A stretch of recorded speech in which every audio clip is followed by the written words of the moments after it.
The wind came down off the bluff like a tired animal looking for a place to curl up and die. It pressed dust into the seams of Lark Holliday's coat, salted her lips, and rattled the tin sign over the depot until the letters sang a thin, metallic psalm.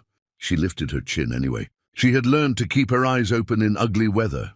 If you didn't, you missed the turn that saved your life. It started with 5 boys and a barrel. Not a clean barrel either. The kind the freight teams rolled behind the butcher's alley when the day went bad and the meat went worse. Lark saw them before anyone else did because she knew what looking away looked like, and the town was doing a neat job of it. Hats tipped down, steps quickened, a sudden interesting sky to study. She'd come to Brimrock to heal a ledger, not her heart, but hunger was a language she'd never been able to ignore. The tallest boy was trying to pretend his hands didn't shake. He kept his jaw hard, like a man who'd made up his mind. Feral as a fox and half his size. The others followed his lead because somebody had to be the shore you broke against, and he was trying to be it. Lark stopped 2 paces short. The butcher's slop smelled of salt and iron. A torn paper cone of trimmings bled onto the packed earth. "Don't move," she said, soft enough that the words folded into the wind. "You'll lose more than you'll gain if you startle." 5 pairs of eyes fixed on her. The biggest boy's gaze was winter hard. Lark did not flinch. She dug out the biscuit she'd wrapped in cloth before leaving her rooming house, split it open with her thumbs, and offered it to him. He hesitated exactly 1 heartbeat, long enough to measure her, not long enough to swallow pride, then placed the halves in smaller hands at his elbows before he took the last piece for himself. The smallest boy's lip trembled as he pretended not to be grateful. The townsfolk let the moment slide along the edges of their vision. Brimrock had rules. Don't ask, don't see, don't invite trouble to supper. Lark had been a bookkeeper in 2 counties and a shipping clerk in a river port. She knew the rules men built when they were afraid they'd have to keep them. "That butcher will run you off if he catches you," she said. "He's mean about losing what he's already thrown away." "We ain't stealing," the tallest said. His voice cracked at the edge but didn't break. "We're picking. Picking what nobody wants. What do they call you?" "What's it matter?" he asked. The question was a wall, but walls have seams where you can put a hand. "It matters because I won't tell a story later about that boy and feel clean," Lark said. "Names make people people." The smallest one, the one with a crooked collarbone and hair like a chick's fluff, whispered, "He's Bram."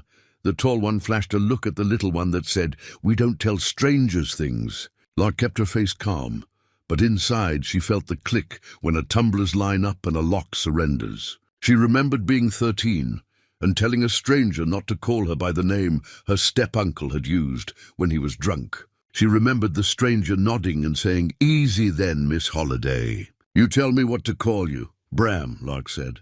"I'm Lark." She lifted her hands, palms open. "There's stew at the depot. Mrs. Horowitz always makes too much and pretends she didn't. If you don't want charity, you can carry coal to the stove and sweep. You can earn your bowl. But if you stay here, you'll get a beating before you get full."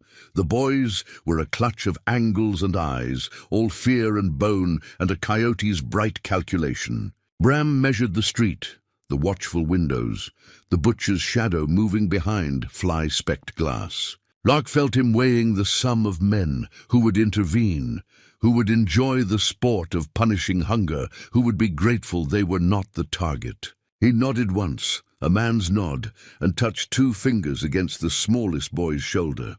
They came like fog pulling off a river at sunrise, quietly, as if sound itself could cost them.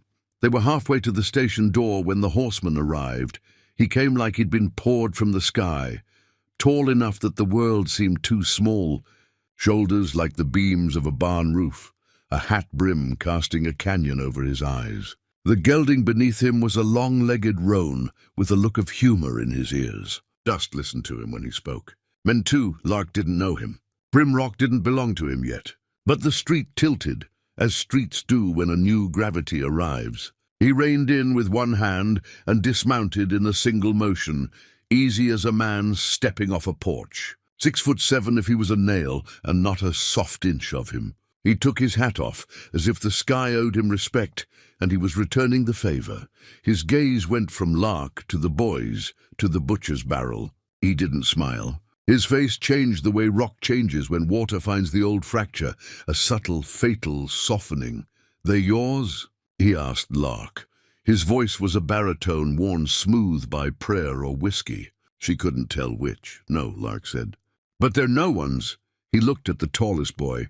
Bram tilted his chin and met the stare like steel meets a whetstone. Something in the tall man's throat worked. A hollow the size of a fist opened in Lark's chest. The way it does when you watch a hawk realize the rabbit it holds is already dead. "Boys," the giant said. And if there was a tremor there, it was the tremor mountains have before they avalanche. "You hungry?" No one answered. Hunger was a language they knew could be weaponized. He squatted to make himself smaller, which was a kindness Lark noticed men rarely troubled to perform. The roan nosed his hat and snorted like a blessing. "I had a little brother," the giant said evenly. He kept his eyes on the dust between his boots, as if the words needed help finding their way out. "We ate biscuit burned black and called it cake. Sometimes we picked at the throwaways behind the Santa Fe depot in Abilene." Folks watched. Nobody said a word, except one woman. She had a shawl with a hole in it. "She gave us half an onion and a prayer. The onion did more." Bram's hand touched his little brother's shoulder without looking. The smallest boy leaned into it like a seed toward light. "You boys got names?" the giant asked. He lifted his gaze, and the canyon under his hat brim wasn't a place Lark would want to be alone. Bram nodded once and rattled them off like a sheriff reciting the ordinance. "Bram, Asa, Micah, Jute, Newt." When he finished, the giant nodded, and the nod had baptism in it. Lark saw the exact instant he carried the weight of the 5 like a yoke across his back and decided to be glad of it. "You're mine now," he said. The words hit the dust and made it jump. "All 5, if you'll have me. You don't have to. But if you do, I don't quit and I don't drink mean." He stood and the world had to adjust around him. "Name's Boaz Kincaid. Folks call me Bo. Don't if you don't want." Lark's heart did a strange, frightened thing inside her. This was not the story she'd come to write in Brimrock. She had planned a ledger of quiet balance on a page, sums that added up. A man dropping a sentence like a fence post into her morning wasn't on the books. But the way the small one, Newt, looked at Boaz's boots like they were the door to a house, it put a heat behind Lark's eyes she hated and needed. "Work for your supper," Boaz said, glancing at Lark as if asking permission to borrow her kitchen without saying a word. "I've got fence line needs straightening out at a place I ain't sure I'm keeping. If you've a mind to carry lumber and learn to set a post, we'll see about meat that doesn't hum. Who says we want a PR?" Bram asked, and there was a dagger of worth in the word wee Boaz's mouth twitched, not a smile, something older. "You'll tell me with your feet," he said. "If you come with me now, it's to eat and work and wash. If you walk away, ain't nobody going to rope you." The butcher banged his back door open then, a man with too many buttons in all the wrong places. "You vagrants best be moving on," he jeered, seeing a show he liked because he thought he wrote the lines. "And you, lady, ain't your business to be gathering strays." Boaz turned slow, the way storms turn when they decide which valley to drown. "Friend," he said to the butcher in a voice that found bone, "if a boy eats what you've thrown to rot, he ain't the shame in the picture." Lark watched the butcher do the arithmetic and lose. He sputtered. His eyes slid to the roan's hooves and the size of Boaz's hands. He retreated one step, then another, and the door clicked shut on whatever curse he meant to throw. The 5 boys did not move like a flock. They moved like a newly made word that hadn't decided which syllable bore the stress. But they moved. Asa tugged at Bram's sleeve. Jute and Micah followed Asa. Newt did as Bram did. And Bram, not looking at Boaz, not looking at Lark, jerked his chin toward the depot, as if he'd always meant to go that way. Mrs. Horowitz pretended to scold Lark for bringing trouble. Then she pretended to be angry about the way the boys devoured stew, and pretended to be shocked the pot emptied to the bottom. She slipped Boaz the last heel of bread and told him not to look at her like that. as if gratitude were a crime, in a town that kept a public gallows in its memories and a private one behind its lips. Lark carried coal to the stove, while the boys carried smaller baskets, and Boaz's big hands did the work of two men without hurry. She didn't mean to study him. She did it anyway, the way he bent toward the littlest to hear his whisper without crowding him, the way he praised the middle ones for small efficiencies, how Asa stacked tinder, how Jute wiped the table, the way he didn't say anything to Bram, not at first. Leaders don't need praise, his silence suggested. They need rest. They need a door with their name on it and a lock that works. When the bowls were licked clean and the stove banked low, Lark walked Boaz and the boys as far as the rail spur.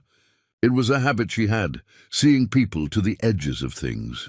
The wind had calmed. The sky was a basin rinsed and set to dry. Brimrock's buildings huddled in on themselves as if ashamed. Which spread?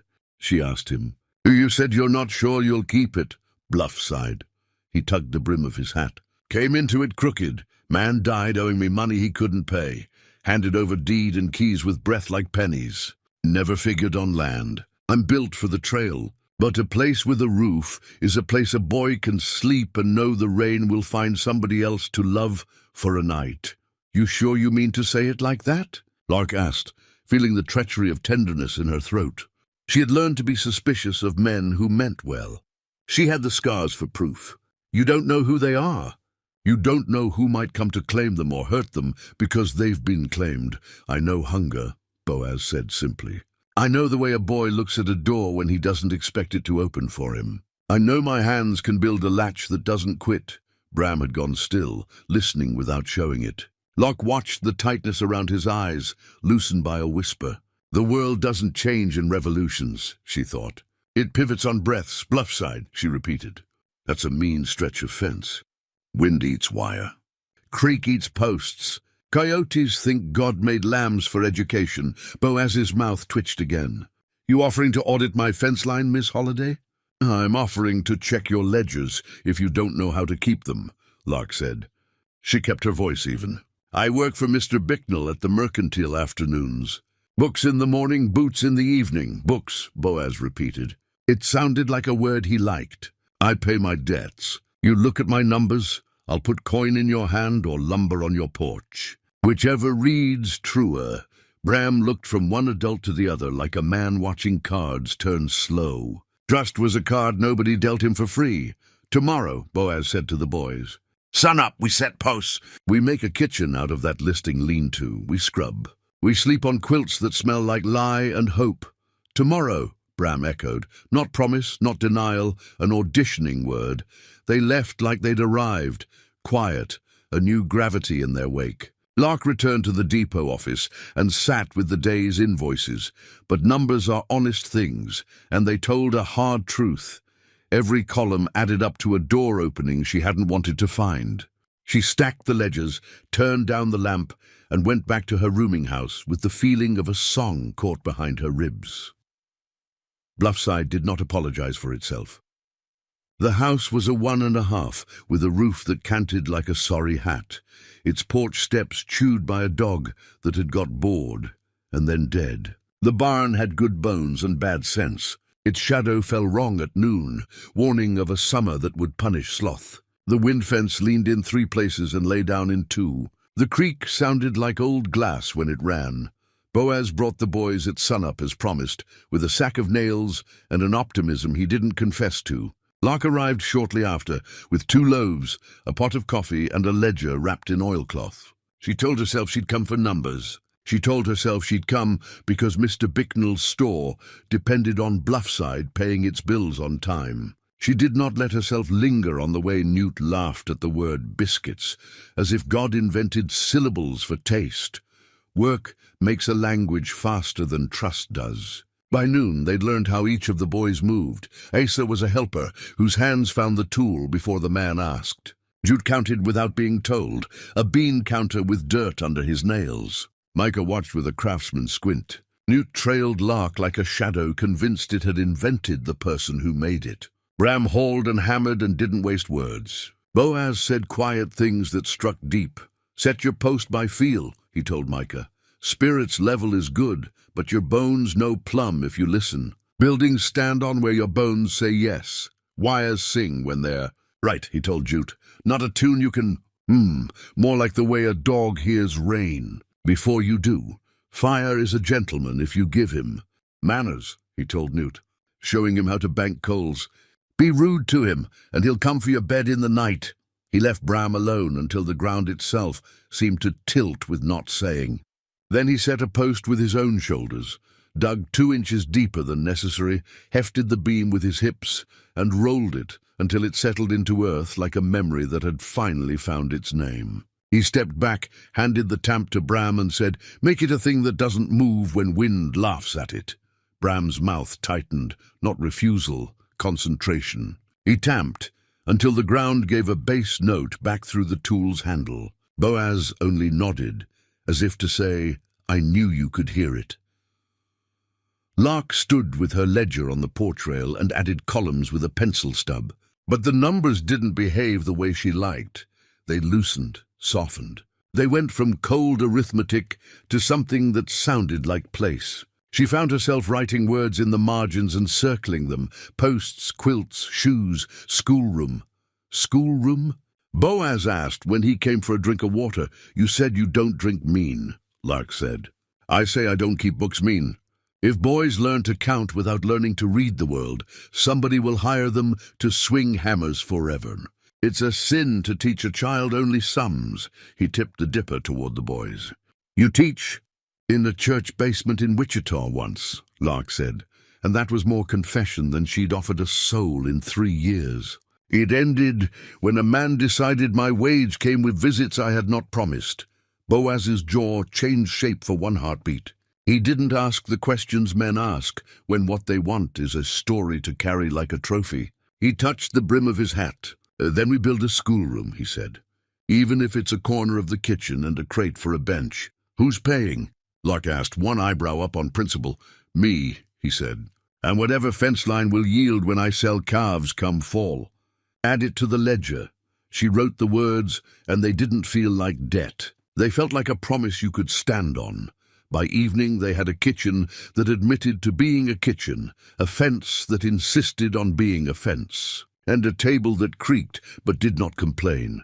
Mrs. Horowitz, who had a spy in every wind, arrived with a pot pie and the smugness of a woman who'd been right about strangers her whole life. The boys slept where they fell.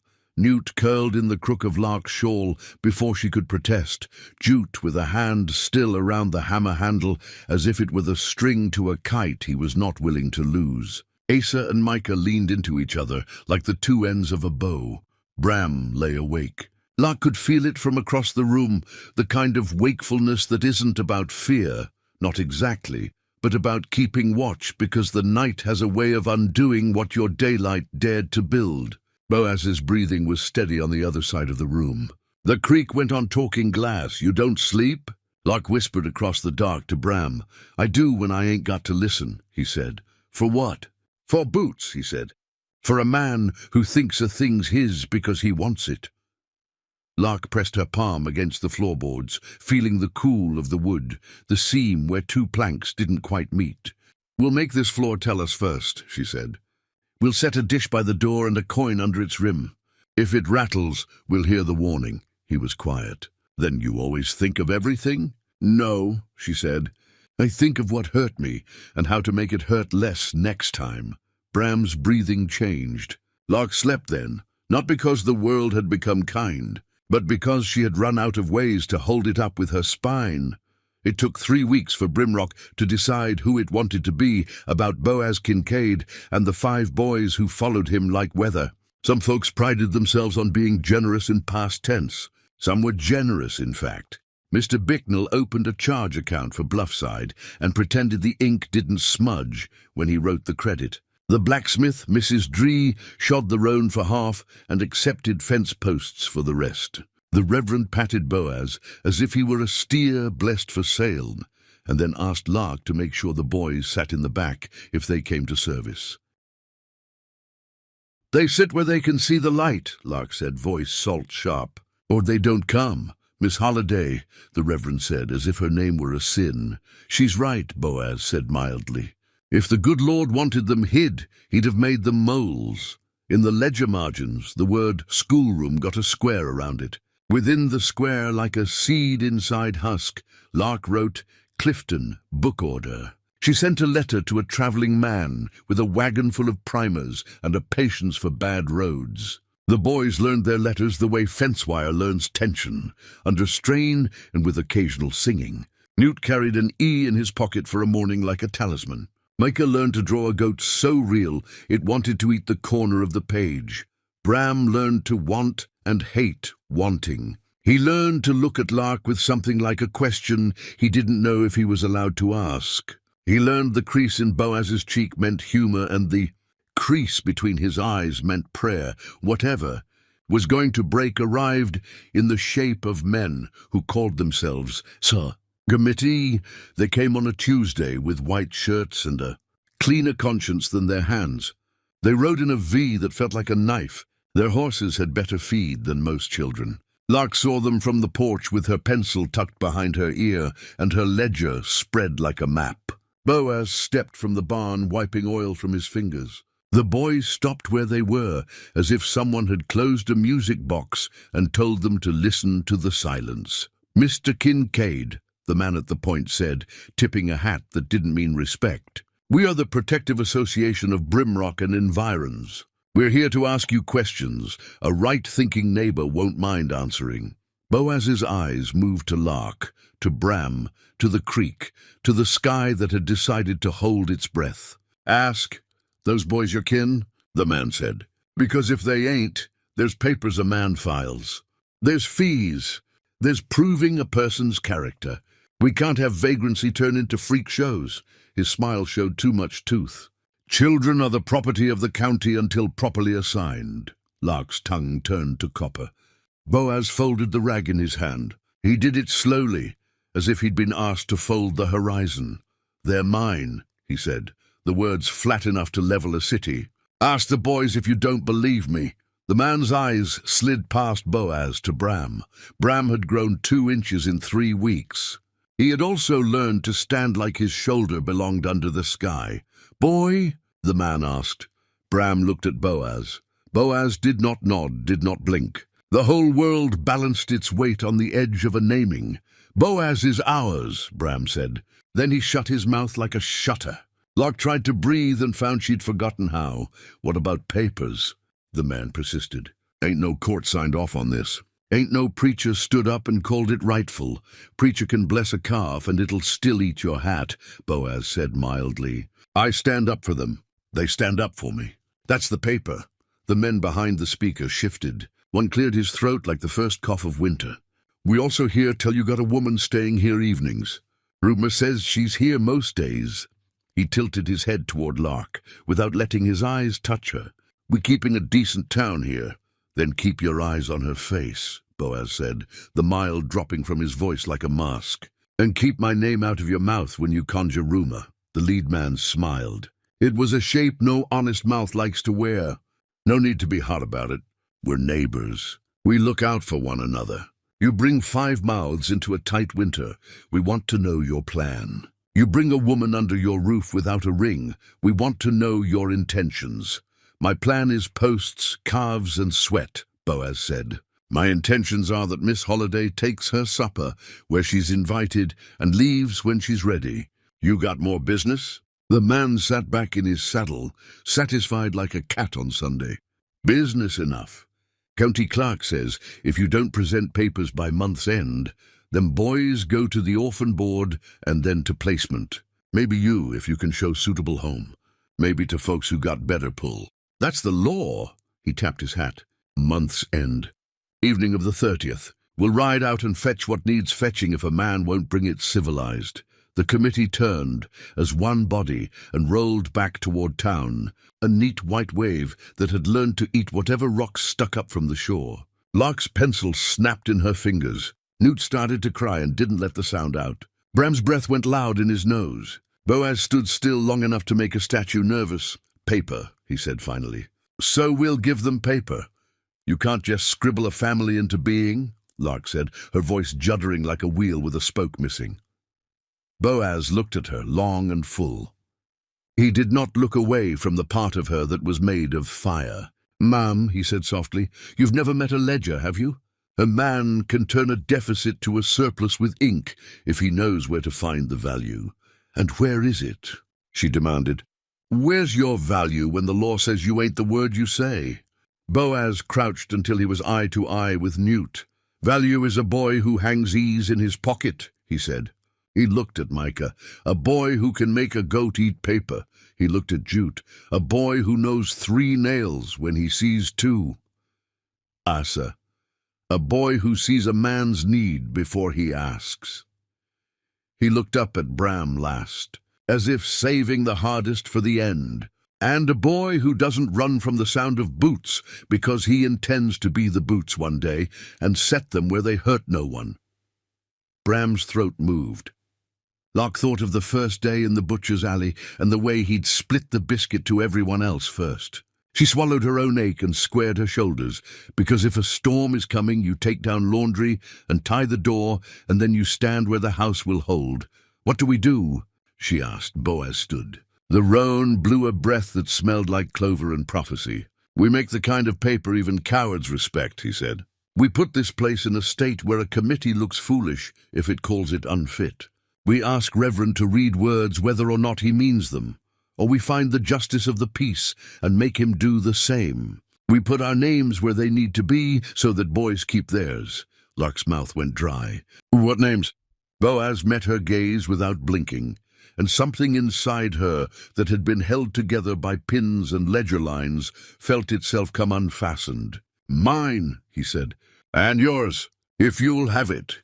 He turned his face a degree, not to avoid her, but to be merciful in the looking. "Marry me, Miss Holliday. Not because a committee asked for it, not because my roof needs a woman to make it honest. Because those boys will need someone to teach them that letters aren't a luxury, and because I'll need someone who can tell me when I'm being stubborn as a stump. Because hunger has more than one belly." The boys had gone entirely still. You could hear the creek, remember it was water. Lark Holliday had not ever been good at letting silence do a job that words could finish, but every word in her seemed to have gone to live in her bones. "Boaz," she said, and her voice wore his name, the way a tree wears a boy's knife cut when both grow around it. "You don't know the ledger you're balancing. I bring more than numbers to a marriage. They bring a past that knocks." She touched the seam between the floorboards with the toe of her boot. "I bring a coin under a dish. Then we'll set more dishes," he said simply. "We'll hang bells on the doors and put gravel where boots will speak. I don't require a wife who never knew trouble, Miss Holliday. I require a woman who doesn't lie to herself about it." She laughed once, a sound with an edge. "I don't lie for free." "Good," he said. "I can't afford it." At the edge of the yard, a rider appeared, the same lead man from the committee, hat low, a paper in his hand, and a look that said he'd found a new rule to write. 2 more men flanked him, one with a badge so polished it wished it were authority. "Changed our minds," the leader called, as if he were carrying a gift and not a threat. "No need to wait till month's end. Judge headed through on his way to Phoenix this afternoon. We'll take them boys now and set 'em before him. Quicker is cleaner." He smiled with too much tooth again. "Load 'em up." Boaz moved without heat, like a man building his own gallows just to make sure it wouldn't creak when he stepped on it. "You step 1 foot inside this yard without a warrant," he said, "and you'll answer to me, not the judge." The badge gleamed and meant nothing. "We don't need warrants for orphans, Kincaid. Property of the county, like we said." Bram took a step behind Boaz, without realizing he'd moved. Newt's hand climbed Lark's skirt like ivy. Asa and Jute looked for tools, because they had learned that a boy's first hammer is his backbone. Lark stepped forward before she could inventory the danger. "You'll not touch a one of them," she said. "You'll not put your paws on boys who learned to sleep this month. You'll not teach them that law is a wolf with scripture in its teeth." She stood so that if a bullet came, it would have to see her first. The leader laughed then, high and mean. "Listen to the bookkeeper. She talks like a preacher with a broken horse. "Stand aside, miss." Boaz's hand lifted, and Lark felt more than saw Bram mirror it. The air became a wire that sang in the key of blood. "Here's my paper," Boaz said, and Lark felt the world tilt because she knew the sentence in her bones before he finished it. "Miss Holliday has agreed to marry me. We'll take the boys to the judge ourselves. Today." "Has she?" The leader sneered. "Lady!" His eyes found her then and did not deserve the sight. "Yes," Lark said before she had time to be wise. She did not look at Boaz. She looked at the boys and saw 5 faces learning how a woman keeps an oath she hasn't yet had time to make. "Fine," the leader said, ugly pleased. "Then we'll escort you. Keep things neat. Keep the judge from being troubled by stories when the truth is cleaner on paper than in a yard. Saddle up." Boaz moved, and the boys moved with him. Lark went to fetch her shawl and her ledger, because courage looks better when it's written down. She tucked the stub of her pencil behind her ear, like a weapon.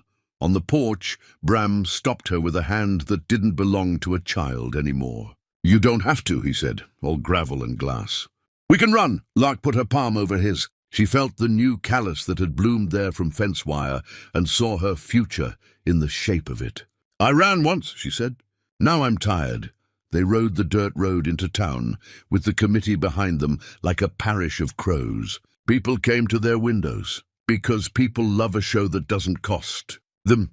Mrs. Horowitz stood in her doorway with a rolling pin and a prayer.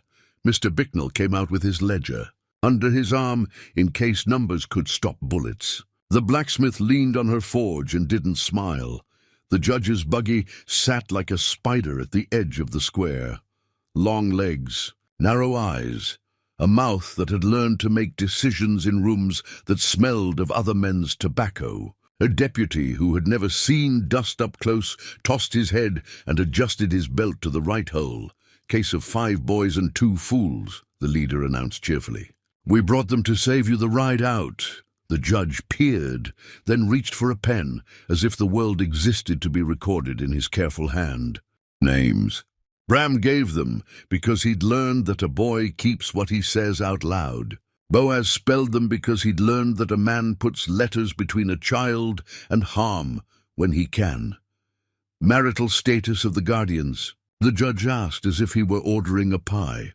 Boaz turned to Lark, as if they stood on the kitchen floor, and not in a square where men liked to pretend justice was a horse they could ride. "Miss Holliday," he said. "If you still mean it." "I mean it," she said. She meant I mean them. She meant I mean you. She meant I mean me, finally, after a long time of meaning nothing. "Pastor?" the judge asked dry. "Or shall I perform the office?"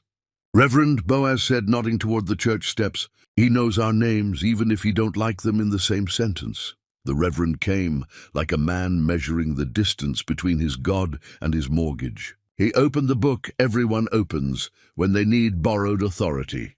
He cleared his throat of doubt and started down the aisle of words the living use when they're trying to build a room the dead can't enter.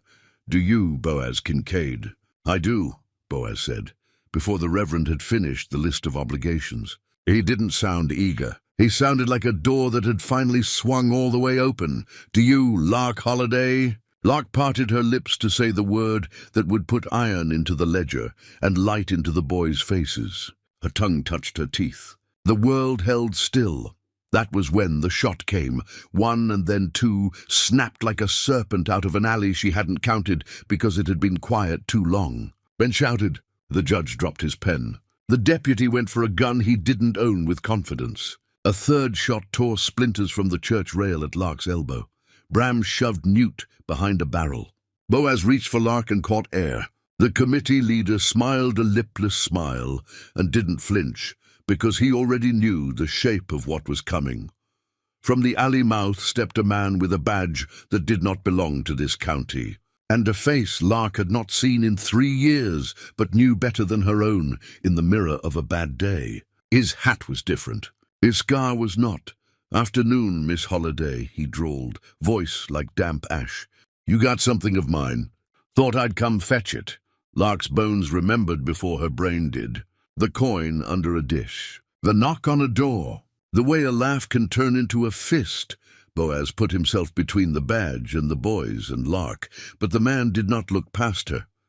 "Say, 'I do,' if you like," he said softly. "Paper won't help you. I brought the kind of paper that bites." He lifted a folded writ, with her name cut into it like a wound. Asa's breath hitched. Micah put his palm over Newt's ear. Newt reached for Bram's hand and didn't find it because Bram had already moved. "Lark," Boaz said. Not a command, not a plea. Her name like a stake he drove into the ground between them and a storm. She steadied. Years of adding columns. Years of leaving rooms before the door slammed. Years of reading the shadow a man's hand makes before it closes. She took a breath that tasted like iron and onion and prayer, and said, "Before we jump back in, tell us where you're from. If this story moves you, please subscribe. Tomorrow, I have a special story for you." Then the square breathed in with her. The badgeman's smile twitched, as if he'd heard a prayer spoken in a language he didn't respect. The paper in his hand fluttered once, a white moth that had learned to bite. Lark kept her eyes on his knuckles. "They'd lie with their mouths long before their hands received the memo," Marshal Calder-Lyle, he said, letting the name travel like a bullet fired into dry timber to hear where it's hollow. Acting under authority of the Territorial Court of Yavapai, the judge's pen hovered, offended at being forgotten. "I'm the Territorial Court of Yavapai this afternoon," he said. "My docket says nothing about a writ concerning Miss Holliday." The marshal's smile sharpened. Docket didn't have time to learn the truth. "I just taught it." He flicked the folded writ so the seal caught the light, red wax. A crest pressed shallow, as if the hand that made it trembled. Lark tasted lye and onions again, the chemicals of a life scrubbed until the skin broke. She didn't let her knees ask for mercy. She counted 1, 2, 3, the hitch in the marshal's breath whenever he said her name without saying it. "Read it," Boaz said. He didn't shout. He didn't put himself larger than he was, which would have broken the town's horizon. He simply stood where bullets would choose him first and held the ground like a post tamped good and true. The judge took the paper. He pried it open with the distaste of a man obliged to touch something unclean. His eyes moved. His jaw set. "Well?" the committee leader said, unable to keep the glee from his voice. "Law's law." The judge lifted his gaze to Calder-Lyle. "Who signed this?"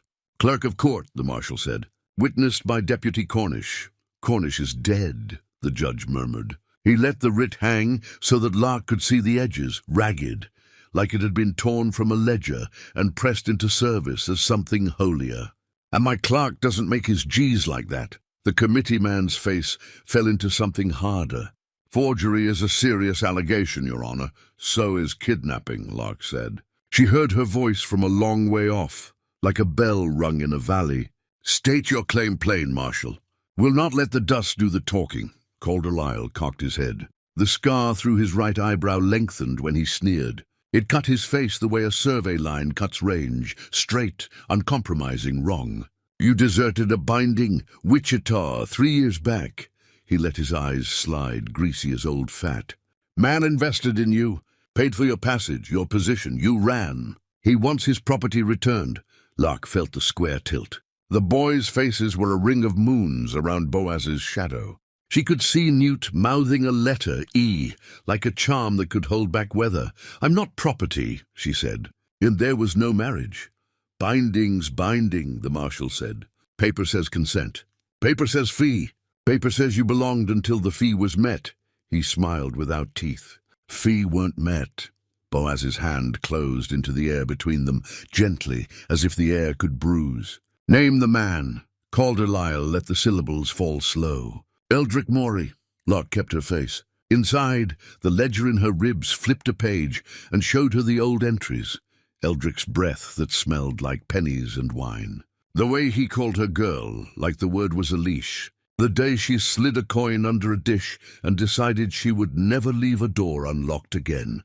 "He's not here," Lark said. "And you're not his ghost." "I'm a lawman," Calder said, touching the badge as if it were skin. "And the law is fond of debts." Bram eased Newt behind the rain barrel at the edge of the square. Asa took Micah's palm and put it flat to his own chest. "Count with me. Live with me. Jute stared at the marshal's boots until he knew how they would move before they moved. Boaz didn't twitch. "Your Honor," Boaz said quietly. "You see the forgery. You know the law. Will you stand?" The judge had the look of a man at a window in a storm house, trying to decide when to open it again. "The law likes order more than it likes truth," he said. "I've learned that watching men arrange both. But I see what I see. This paper's foul," he raised his voice. "Marshal Lyle, no jurisdiction attaches here on a writ I do not recognize. If you think otherwise, we'll test it in Prescott, not by pistol in Brimrock Square." Calder's smile thinned. "I think otherwise." He lifted his hand just slightly.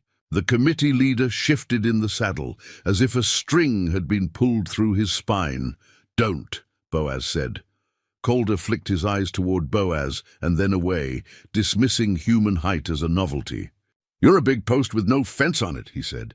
"Get out of my way." The gunshot that followed wasn't his. It cracked from the far side of the street, sharp, precise, a letter written in lead. The brim of Calder Lyle's hat twitched and flew, carried by its own surprise. Silence dropped so hard it broke. Mrs. Dree stood in her forge door with the long, slim rifle she used for wolves. "Next one takes your ear," she said calmly. "Third one writes its name in your shoulder. I'm alphabet strong today." A ripple moved through the square, the sensation of a town remembering it had a spine. Windows opened a finger's width. Shadows grew teeth. The deputy from nowhere took one step back and discovered there was no more street to stand on behind him. Calder Lyle's gaze went flat. He looked at Lark again and did not try to hide what his face knew. Men had failed him. Paper had failed him. Fear would have to be the lever now. "You think you can marry your way out of this?" he asked, voice low. "You think you can hide 5 strays behind a big man's legs?" "No," Lark said.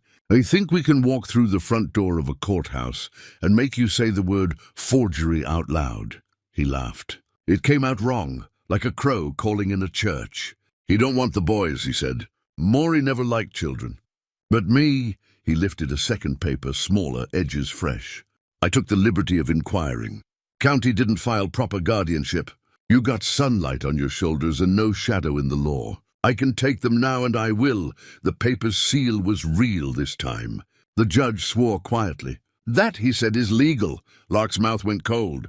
She felt the boys behind Boaz as if her skin had grown to cover them. She thought of numbers, how you borrow from one column to feed another, how you make a life add up when the sum won't come clean. She did not look away from Calder Lyle. "Then we go first," she said. "To the church. To the judge. Now." Calder slid the new writ into his vest as if it were a knife finding its sheath. "You go where you like. I'll be waiting at the end of the street." His eyes announced the kind of waiting that doesn't tire. He stepped backward into the alley, retrieving his hat as if plucking the sun down by its belt. The committee leader shifted as if relieved of a duty he had not enjoyed wearing, and then smiled when he remembered he had enjoyed all of it. "Reverend," Boaz said. "Book." The Reverend opened his mouth to protest the indecency of haste and found himself facing 5 pairs of eyes that had been taught what waiting costs. He swallowed the sermon he'd meant to offer and flipped to the page that made men honest or proved them liars. "Do you—" "Lark Holiday." "I do," Lark said. "Do you—" "Boaz Kincaid." "I do," Boaz said. The Reverend said the words about what God joins and what man should keep his hands off. The judge signed. The deputy attempted to find a stamp and found only his own. Confusion. Mrs. Horowitz cried into her apron with a joy that had once been grief and decided to change. Clothes. A cheer tried to be born and failed, because fear cut its cord. Lark felt the ring on her finger, like the answer to a question she hadn't let herself ask. She didn't look at Boaz until the judge said done, and then she did. And in his eyes she saw a home she hadn't had words for. "Paper," she said softly. He nodded. And for a heartbeat, he was nothing but a man in love with a woman and 5 boys who had learned to count themselves. "Home," he said. They didn't make it to the end of the street before the next blow landed. Blows never wait for supper. Calder Lyle hadn't gone far. He leaned against the rail outside Bicknell's store and studied his fingernails with the patience of a snake. The committee men lounged like fence posts that had learned to sneer. The square's air was a mouth full of teeth. "Congratulations," Calder said, when Boaz and Lark approached with their strange procession. Boys, judge, reverend, 3 townspeople who had decided to be brave today because bravado wasn't available. "Now hand over the children." He tapped the second writ. "Guardianship irregular. County assumes custodianship until review." "Who reviews?" Boaz asked. "Man with time and boredom," Calder said. "Neither of which I suffer." "Hand them over, and you can fetch them back in a month if the world doesn't end first." Lark felt Bram go stiff beside her. Newt pressed his hand into hers until she could feel his letters again. She had a sudden, fierce memory of a crate in a church basement and a boy sounding out home with a tongue that wanted to run. "No," she said. Calder's eyes cooled another degree. "Lady, you say no like it's a spell." "I've heard better." "I got paper." The judge cleared his throat. "She also has paper. They're married." "That speaks." "It whispers," Calder said. "The county's paper shouts." He glanced at the committee leader. "Sheriff in town." "Out to the north line," the leader said. "Fence trouble." He said fence the way an honest man might say sin. "Then I'm the law." Calder pushed off the rail. "Boys, come along." Jute stepped closer to Boaz until his shoulder found the big man's leg. Asa counted nails inside his own palm and came up with 5, 1 for each of them. Micah looked at Lark as if she could invent a letter that meant stay. "Try," Boaz said to Calder. "Not a dare. A weather report." For a heartbeat, everything went so still that even the sun seemed to hang in the rafters. Lark knew this moment. It lived in saloons and schoolrooms and kitchens. It lived in the space between a raised hand and the fall. A horse screamed. They all turned. Down the street, a freight team ran wild. 2 mules gone hook-nosed with panic and a swayback mare caught half in the traces. A boy, someone else's boy, stood in the path without understanding physics or God. The driver fought the reins and lost. Boaz moved. Of course he did. The world had trained him to be first into the fire.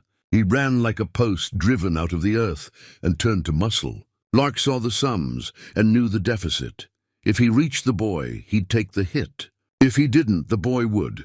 She had a ledger for hurt that she kept under her heart. She tore a page out without looking and wrote another. "Bram!" she shouted. "Left! Wheel them!" The tall boy didn't question that she had reinvented him as a cowboy in a breath. He ran to the left mule, clapped his hands, and made himself big. Asa and Jute flanked him without a thought, not to stop the team, but to make an idea in the road larger than the disaster behind it. Micah grabbed a trailing trace and pulled like a man who has never understood his own strength until the day it is needed. Newt screamed a letter none of them had learned yet, but all of them understood. Boaz reached the boy. He scooped him up just as the mare stumbled. He turned his body to take the fall and rolled, keeping the small head inside the fortress of his arms. The freight wagon scraped fence and settled with the offended groan of wood that has been asked to live beyond its appetite for movement, silence. Lark's breath scored her throat on the way out. Boaz got to his knees, then to his feet. The boy in his arms squalled. Not hurt, only shocked to find himself still a problem the world wanted.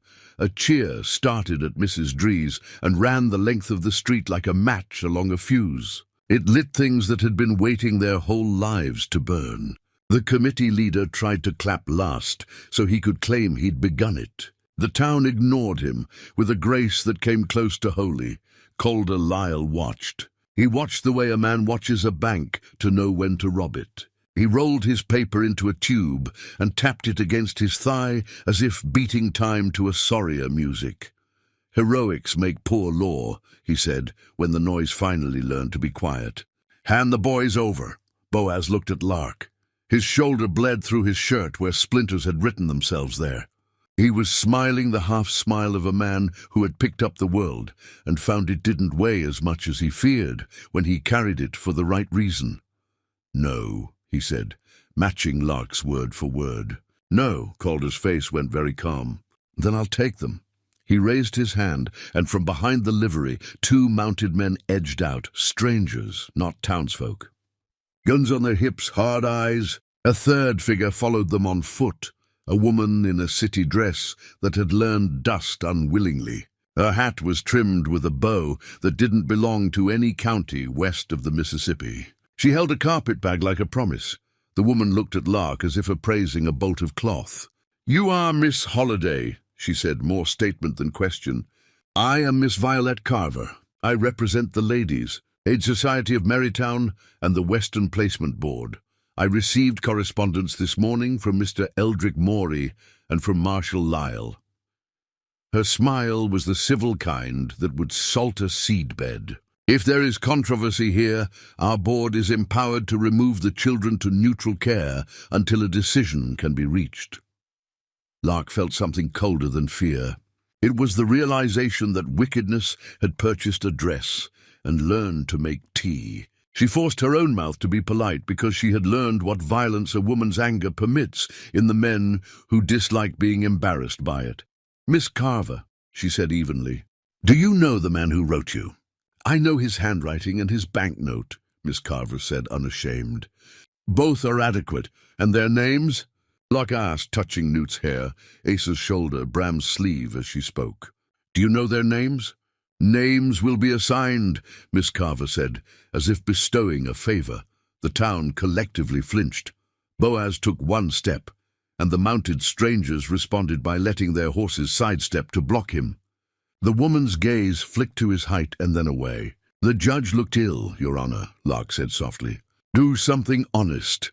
The judge removed his spectacles and cleaned them as if clarity were something a man could polish onto a lens. "Miss Carver," he said, voice thick, "if you move those boys from this square without an order carrying my name, I will see you cited for contempt."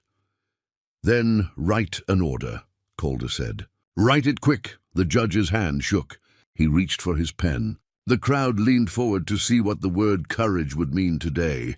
"Wait," Lark said. She stepped forward. She felt the square's boards underfoot, the places where the carpenter had favored one nail over another, the knot that rose just enough to trip a careless toe. She stood between Miss Carver and Calder Lyle, and the boys and Boaz and the river of time. She did not ask permission of her bones. She spoke to the town as if it were one person she had loved the long, hard way.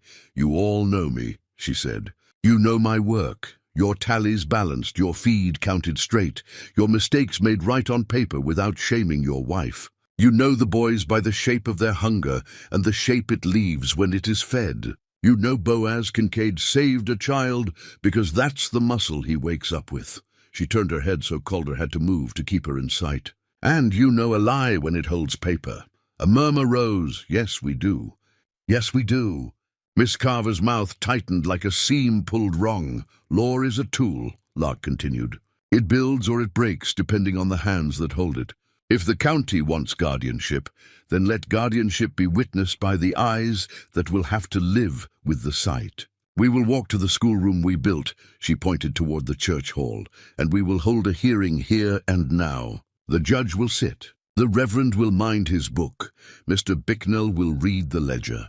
Mrs. Dree will watch the door. Every neighbor with ears may listen. We'll ask the only people who matter most," she turned, "the boys what they want. And then we'll sign what needs signing and give the law a spine it can be proud of." Miss Carver blinked. Calder laughed once, short. "Neighborhood justice," he jeered. "You think I'm afraid of sentiment?" Boaz spoke without looking away from Calder. "You should be," he said. "Sentiment is the part that makes men load rifles." The judge cleared his throat. "A hearing it is," he said hoarsely. "Not binding in Prescott, perhaps, but binding enough for me today. We'll make a record." He tapped the book in his hand. "Miss Carver, you'll present your claim. Marshal, you'll present your paper. Mr. Kincaid and Mrs. Kincaid will present theirs.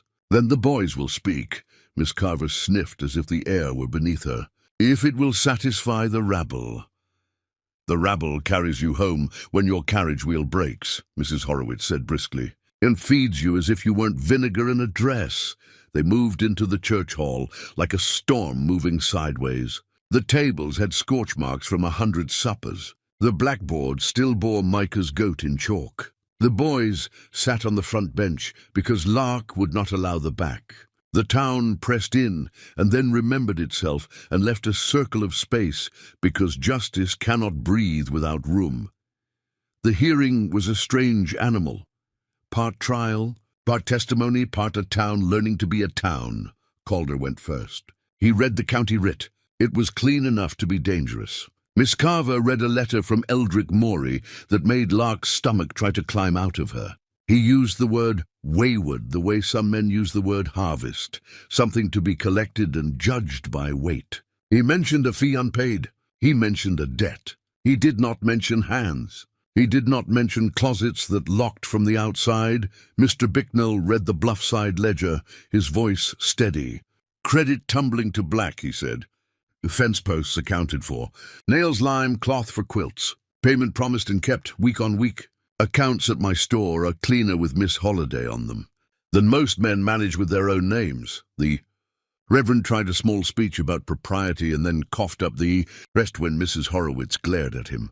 Boaz spoke 12 sentences that sounded like fence posts. He did not sell himself. He did not beg. He said, "We eat what we earn. We sleep where the roof holds. I don't drink mean. I don't quit." He turned to the boys but did not touch them. "If you don't want to be mine, say so. I'll walk away before I turn myself into a wall you can't see around." Lark spoke last. She did not tell stories she had promised her bones they could keep. She said, "I left a room in Wichita that called itself safe. I will not put these boys in another such room and call that law. We built a schoolroom because letters are a ladder. We built a fence because lambs are classrooms. We built a table because supper is church." She folded her hands to keep them from shaking and looked at the judge. "If you need my past on paper, I'll write what I must, but it will be truth under my own name or nothing at all." The judge looked at the boys. "Bram?" Bram stood. He stood like a man who has been brave a long time and is tired of all the practice. "We ate scraps," he said. "We don't anymore. We carried coal. We learned letters. He tipped his chin toward Boaz, as if acknowledging a mountain, "doesn't make me jump when boots come." He glanced at Lark and looked away quick, as if the sight were a sun his eyes weren't ready to hold. "Don't lie to me." "Asa?" the judge asked softly. Asa said, "I used to count how many nights I could go without hearing the door. Now I count nails, and it feels the same, but it ain't." Micah said, "Goats eat paper if you let 'em. So do men." He held up his drawing, and the room laughed gently and then fell quiet again. Jute said, "I can carry 3 boards at once now." It was not a legal argument. It was better. Newt put his palm on his pocket. "I have an E," he said. "It stands for enough." The judge made a noise in his throat that might have been a sob that had learned how to be a cough. He lifted his pen. "Objection," Miss Carver said, sharply enough to cut. "Children don't choose their fate. Adults do." "Lady," Mrs. Dree said from the door, "you'd do well to listen to a child before he turns into a man who won't listen to you." The judge set his pen down and reached for the big book of the county, the one that held births and deaths and landlines, and the names of men who had dared to write themselves down. He opened it to a blank page, then looked Calder Lyle in the eye. "If you mean to stop me," he said, "do it now." Calder smiled. It was not a nice thing to see. "Finish," he said, "and then I'll tear it out." The judge dipped his pen. He wrote in a hand that trembled but did not stop.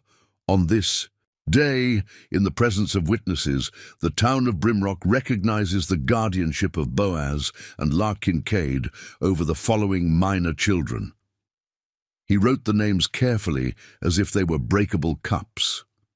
When he was finished, he scattered sand over the ink and blew, and the breath seemed to carry a blessing.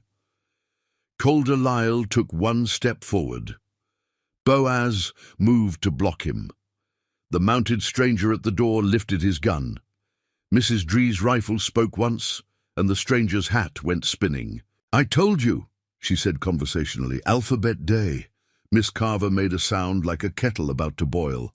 "You're all mad," she said. "The board isn't here," Lark said. "We are." Calder's hand found the edge of the book. Lark watched the tendon jump in his wrist. She knew how much force it takes to rip a page from a ledger, how the fiber resists until it doesn't, and then breaks like a thread with 1,000 prayers tied to it. "Don't," she said. He smiled. At her, the way a man smiles at a cat he's kicked and expects to kick again. He pulled. The page held Boaz's hand came down on the opposite edge. The judge's hand landed beside his. Mr. Bicknell's ink-stained fingers added their weight.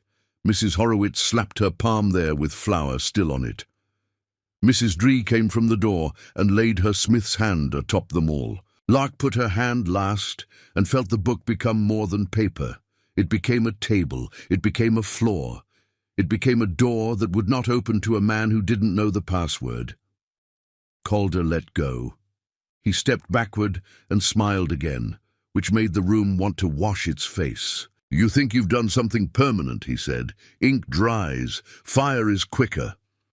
He looked at the boys as if they were coins he would have again. "This isn't finished." "Good," Lark said softly. "Then you'll have to keep coming where we can see you." They walked out into a light that felt like a reprieve written on weather. The square looked smaller, as if it had been forced to watch itself in a mirror. The town exhaled the way a body does when a doctor finally removes his hand from the wound. "Home," Boaz said again, a promise wrapped around a word. They didn't make it. A rider came in from the north line hell-bent, his horse lathered, his eyes not seeing the ground. He was young, too young to understand how much it costs to bring bad news fast. "Fire!" he shouted before his brain had caught up with his mouth. "Brush fire out past Bluffside. Wind turned. It's running the creek like a fuse." He gulped air. "Somebody set it," he finished, and then his eyes found Calder Lyle like iron finds the north. The town pivoted as one organism, men, women, water buckets, blankets, shovels. Miss Carver lifted her skirts a finger's width and took a step toward her carriage. Calder started toward his horse. Boaz was already moving. Bram didn't wait to be told. Neither did Lark. "Boys," Boaz called without turning, "this is work and this is danger. You pick which one you are." "Work," Bram said. The others echoed it like a vow. Lark grabbed the coil of rope from the church steps and felt her throat burn with smoke that wasn't here yet. Miss Carver reached out and seized Newt by the shoulder. "Children don't fight fire," she snapped. "Children!" Newt made a sound Lark had never heard him make. It wasn't fear. It was fury from a small body that had found out it was allowed. He wrenched free and ran for the wagon. "Touch him again," Lark said, "more deadly than any gun." "See what it makes of me," Miss Carver faltered. She had come prepared for men. She had not planned for a woman who counted consequences as closely as she did coin. The road to Bluffside became a river of people. Smoke found them halfway, thin and eager. The wind had chosen a direction with malice. The creek whispered, "A fuse indeed." They topped the last rise. Fire loves a fence. It loves the places a man has tried to tell the world where to stop. The wire sang with heat. The lean-to kitchen Lark had thought of as a schoolroom went up with a sigh that sounded like goodbye. Boaz didn't slow. He caught the pump handle and worked it like a man hauling time backward. Bram and Asa passed buckets in a chain that learned a tune in 2 measures. Jute and Micah beat at sparks with wet sacks until their arms trembled. Newt fetched water in a tin cup that was nothing and everything. Lark ran for the ledger box because she could not bear the thought of the boys' names turned to smoke. Heat shoved her back from the porch like a rude hand. "Lark!" Boaz roared. He was at her side in 3 strides. He grabbed her by the waist and lifted her to the yard as if she were the only thing gravity would forgive him for stealing. "The names," she gasped. "The book." He looked once at the door and once at the boys, and then once at her. He didn't decide. He simply acted. "I'll fetch it," he said, and disappeared into the smoke. Time learned to crawl. The roof made a sound like a man taking a breath and not finding one. Lark's hands shook as she flung water where it would do the least good. Bram's face was a map of ash and will. Asa coughed until Newt smacked his back with a fury that was love-baptized. Boaz didn't come out. Lark felt the ground tilt and refused to fall. "Bram," she said, "hold the line." She tied her skirts up, took a wet sack across her mouth and went in. The house was a lung. It drew her in and made to keep her. She crawled low, tasted char and memory. The ledger box sat on the table where she had left it, arrogant in its assumption of safety. She grabbed it. From the corner of her eye she saw Boaz, one arm trapped beneath a beam that had fallen. He was conscious. He was still. His eyes found her through the smoke and did not command. They begged. "Go," he croaked through flame-torn air. "Names." "Shut up," she said, "because love sometimes is a cruelty that tells truth faster." She shoved the box toward the door with her foot. Then she put both hands on the beam and pushed. It didn't move. Of course it didn't. Gravity is a habit that doesn't break for romance. She looked around, found the pry bar where Jute had left it after the last post, and wedged it under the edge. "On my count," she said. 1, 2. The beam shifted a fraction. Boaz dragged his arm free. He rolled to his knees. The ceiling made a choice and started to come down. They dove for the door. The yard received them like a blessing too late to help. The roof collapsed. Fire went up with a roar like a crowd that has picked the wrong side and is proud of it anyway. The boys were on them in a heartbeat. Hands, water, cries. The ledger box sat in the dirt like a rescued child. Boaz staggered to his feet and looked at what the fire had left them. Fence quick-charred, kitchen gone, roof half a memory. The creek hissed and carried sparks away like a rumour. Calder Lyle sat his horse on the far rise. Miss Carver beside him, the committee leader with them like a bad habit. They watched. They did not lift a finger. Lark tasted iron and onions and the end of patience. She picked up the ledger box and hugged it to her ribs, not because of paper, because of what paper had agreed to be today. She went very still. Boaz touched her shoulder. His hand shook. She covered it with hers and steadied it as if men were posts and women the tampers God had invented to set them right. "Names are safe," she said hoarsely. He nodded. "We'll build again." She believed him. She also knew there are moments a town must take a side where the line is plain as fence wire. She turned to the rise where the watchers sat. "You did this," she called, her voice carrying like a bell made of bone. "You set a match to a schoolroom." Calder Lyle tipped his hat. "Prove it," he said. Miss Carver said, "Children should be somewhere else when men do this kind of work." "Lady," Mrs. Dree said, "children are the work." The wind shifted, as if the valley itself were tired of its own smoke. The worst of the fire ran through the tinder it loved and left the rest for another day. The bucket line slowed. Men dropped to sit with their elbows on their knees and remembered that bodies have edges. Bram looked at the black mouth where the door had been, and then at Lark. "We can sleep in the barn," he said. "No complaint in it." "Just plan. We can," Lark said. She rubbed soot from Newt's face with the hem of her ruined shawl. "And we can build new posts tomorrow." Boaz swayed. She caught him with her shoulder and did not yield. He smiled at her then, and it was the tired smile of a man who has chosen his field and will die ploughing it if he must. "Mrs. Kincaid," he said softly, as if trying out the words in a room of ash to see if they would change the smell. "You are a wonder." "Don't get sappy," she said, feeling her mouth want to. "We've boys to wash and a barn to sweet-talk." She turned, and Newt wasn't at her knee. For one stupid, stretched heartbeat, her brain lied. He's under the bucket. He's behind Boaz. He's chasing a spark. Then her gut did the arithmetic in Panic's hand and found 0 in an empty place. "Newt!" she called, not shouting, because shouting scares children into smaller corners. "New!"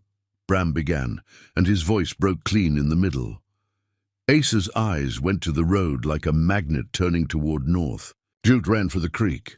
Micah climbed the ruined porch, as if height could give him sight. Lark felt the word mother start to form in her mouth without permission. She swallowed it because it would blind her with its light if she let it out now. Boaz's head came up, wolf quick. He looked at the rise. Calder Lyle and Miss Carver were gone.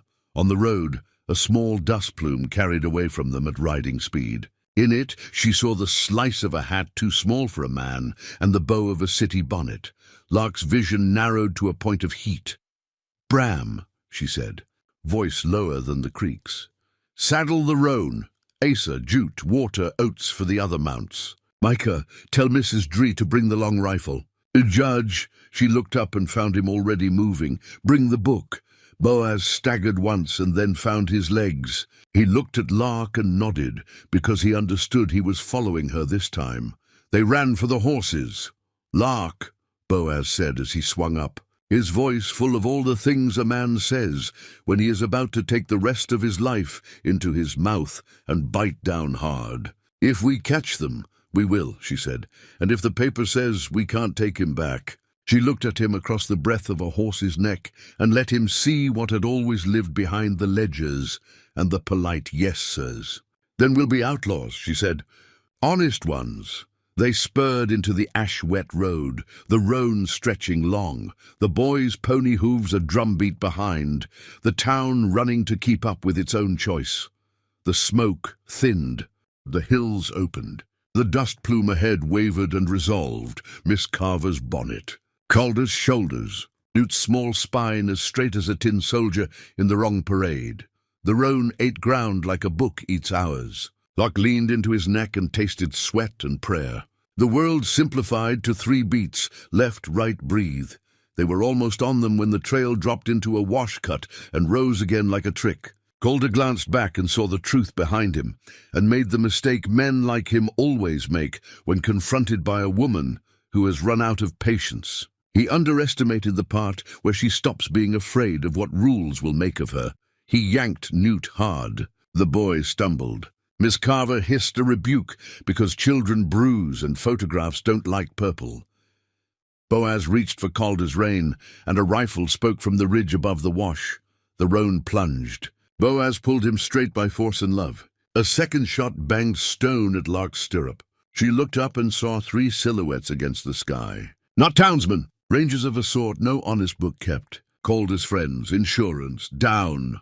Boaz barked. Bram flattened against his pony's neck without needing to be told. Lark hauled the roan toward the shadow of a mesquite that wasn't big enough to hide a rattlesnake.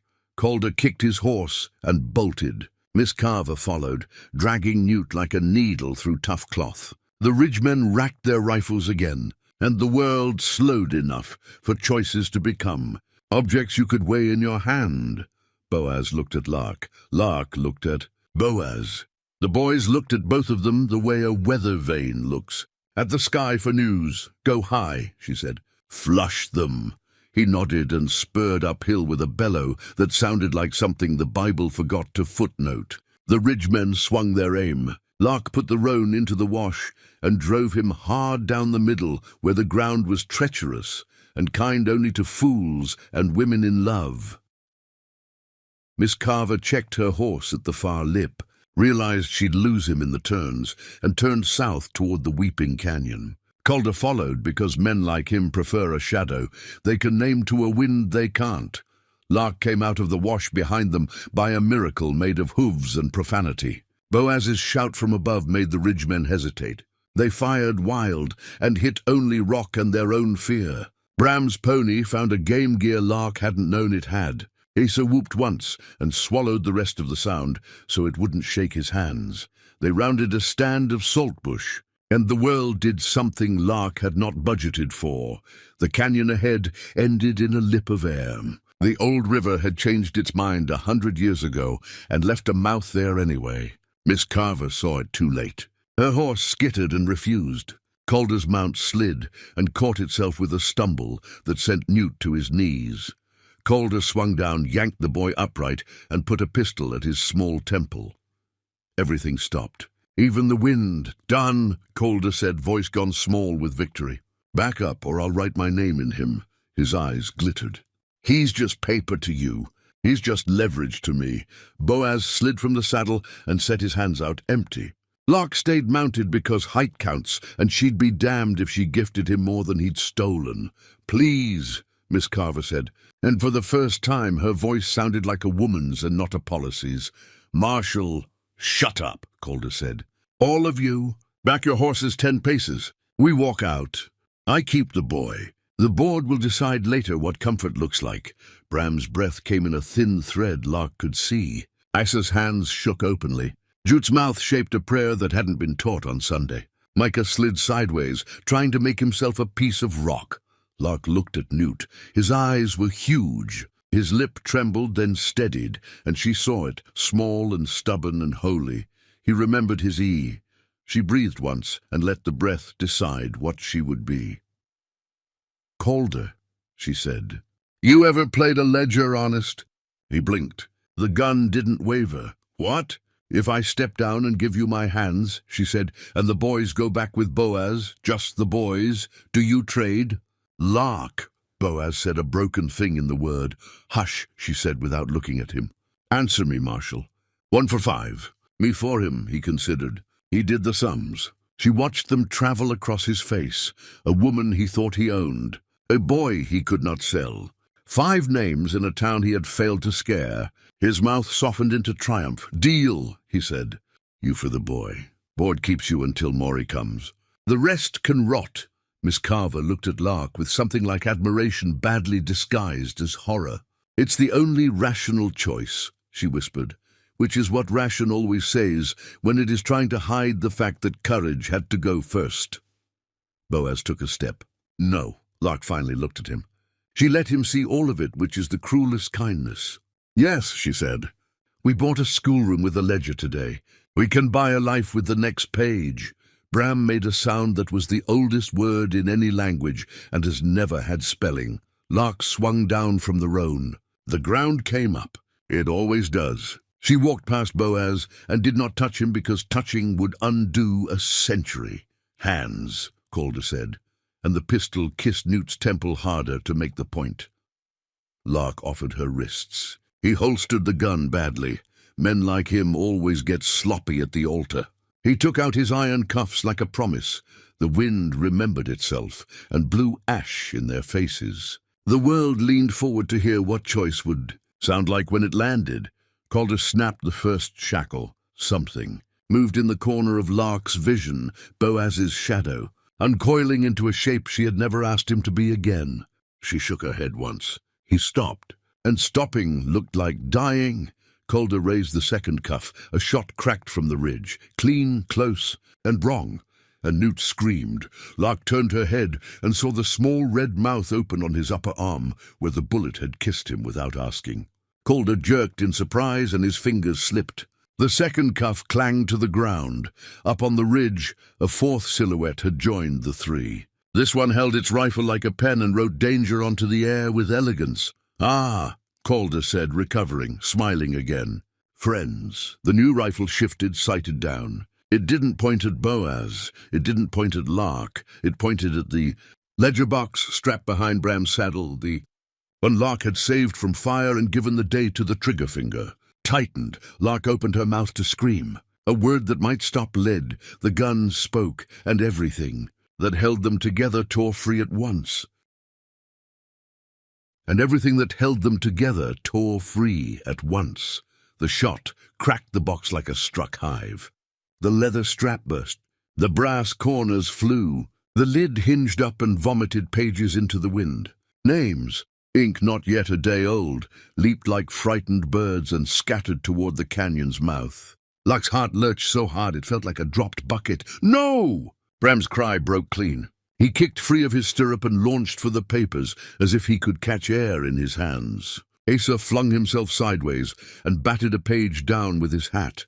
Micah dove from his pony and pinned one with his whole chest. Jute sprinted into the wind, counting without words. 1, 2, 3, pages saved. Newt clutched his arm and looked at the blood blooming there with disbelief, then at Lark. And the letter on his lips was not E this time, but her name without sound. Calder Lyle used the confusion like a crow uses a cornfield. He yanked Lark's wrist to jack her off balance, snatched the fallen cuff, and snapped it closed. Steel kissed bone. Shock ate her breath. The other cuff swung up to meet its hungry twin.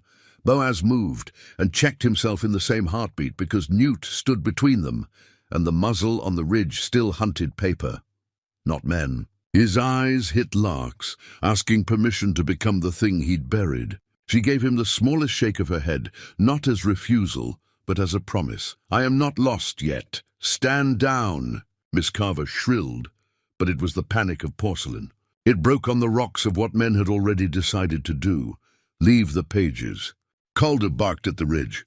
"Next shot any of you like. Take the boy if they advance."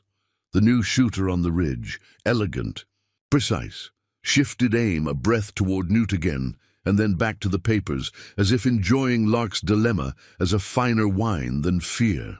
The other two men fanned outward to keep Boaz from climbing. Lark did not fight the cuff. Calder wanted the fight, wanted the look of it, the theater. She went limp instead and dropped her weight through her hips. Men who pull expect resistance. When none comes, they stumble. He did. She used the slack like a bookkeeper uses a rounding error, poured it into something that balanced. She stepped into him, turned her locked wrist hard along his thumb, and felt the joint groan. He swore. The second cuff clanged to rock. "Bo," she said calmly to keep him human. The pages he understood. He understood more than she had asked, because love is a language learned faster than law. He lunged not at Calder, not at the ridge, but for the storm of ink now shredding itself across the canyon lip. His height made letters into low fruit. He snatched 3 from the air with a single sweep, pinned another against a bush with his palm, trapped a 5th under his boot. "Bram!" he roared. "Names! Say them!" The boy looked up, blood on his lip where the wind had slapped grit into his mouth. He understood before his brain told him he did. "Bram!" he shouted, the sound a bell struck by a hand that finally believes it can ring. "Asa!" Micah. "Jute!" Newt. Asa took it up, voice cracking. "Bram, Asa!" Micah. "Jute!" Newt. The canyon learned to say them back. Micah whispered and then yelled, surprised when his small holler came back to him large. Jute counted them like nails. Newt pressed his bleeding arm to his belly and shouted his E-shaped name as if it might stop the world from rolling the wrong way. Lark's vision cleared with the rhythm. Names are a spine when bodies can't be. She twisted her cuffed wrist again and felt the lock give a fraction. She did it again and ground her teeth until taste turned to iron. Calder caught her hair, and these were hands she remembered, but not like this. Not down in the dirt with witnesses, and her own rage suddenly clean instead of muddy. She came off her heels and buried the iron ring of the cuff into the notch under his ear. His breath went out in a grunt. He let go. Miss Carver, hat askew, took an involuntary step toward Newt with a handkerchief as if to staunch the boy's bleeding. The elegant rifle on the ridge drifted and settled on her chest like a fly choosing where to bite. She froze. Her eyes found Lark's, and for the half-width of a heartbeat, something almost honest passed between them, the sick recognition that a calculus done by men had made both of them currency. "Paper," the fourth shooter called conversationally from the ridge. "Isn't it marvelous how it burns without flame?" The voice was educated and bored. Lark knew that voice. She had catalogued its arrogance once and put it in the column labeled Risk. Eldrick Morey did not hire thugs. He hired elegance and paid it to learn cruelty as a discipline. "Morey," Lark said softly enough that only the men closest heard the contempt arranged neatly between the letters. Calder Lyle flinched at the name.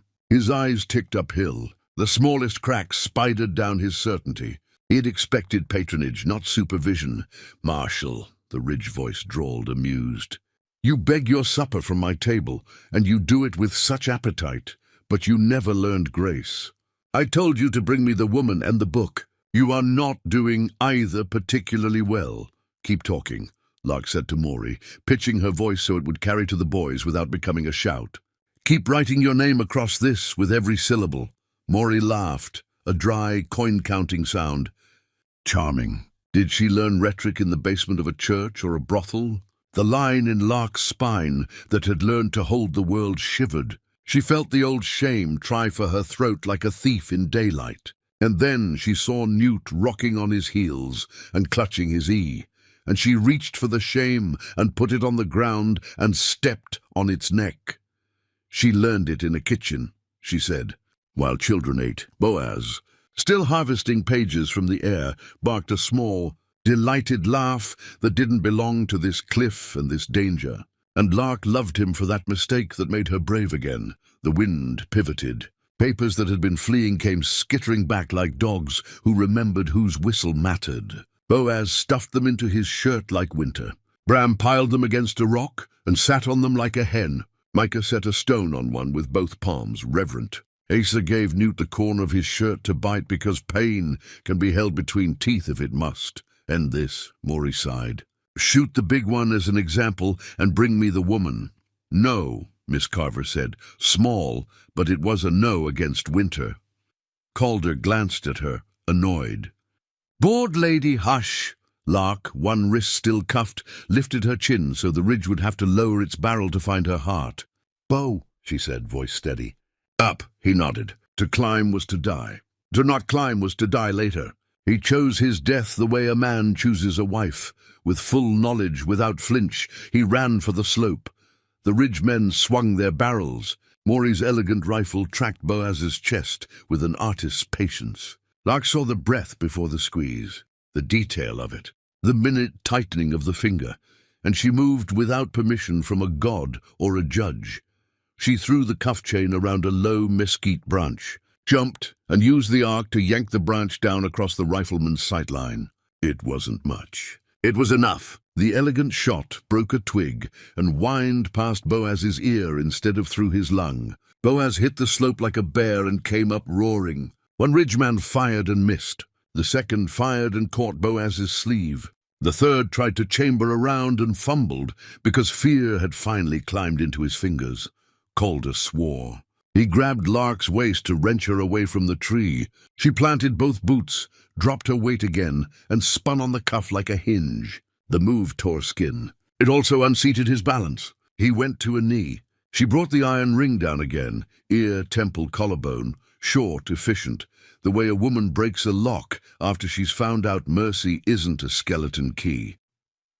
Boaz reached the lip. He hit the first gunman like a landslide, took the second in the teeth with his left, and got his hands on the elegant rifle for a breath before Maury let it go and stepped back with a dancer's disdain for dirt. Boaz swung the rifle toward him and found it empty. Of course it would be empty. Maury's weapon was money and men, not steel. Mr. Kincaid, Maury said, genuine curiosity creasing his brow as he watched a man with nothing threaten a man with everything. How much did you pay for those boys? Boaz breathed like thunder. Everything? Terrible bargain, Maury murmured. Best I ever made, Boaz said, and drove his forehead into the bridge of the nearest gunman's nose so hard the sound made even Lark's teeth ache. Below, Bram gathered the last of the pages. Newt swayed, eyes wide but determined, blood making his sleeve stick to his skinny arm. Asa's lips moved, counting still, but now the numbers had become prayer. Miss Carver did a small, brave, foolish thing. She took off her hat and flung it at Calder Lyle's face as he lunged for Lark a final time. It startled him just enough that he misjudged the distance, gripped a handful of air instead of her throat, and found her heel with his shin instead. He howled. Lark used the moment to drive the iron ring into the lock. The cuff popped. Her left hand came free. She did not hit him again. She looked at his badge and said, in the tone she reserved for erroneous tallies, "Return that to the county." Enough, Maury said, dusting his sleeve where Boaz's rage had breathed on it. He stepped back and lowered his gaze as if bored with the project of other human beings.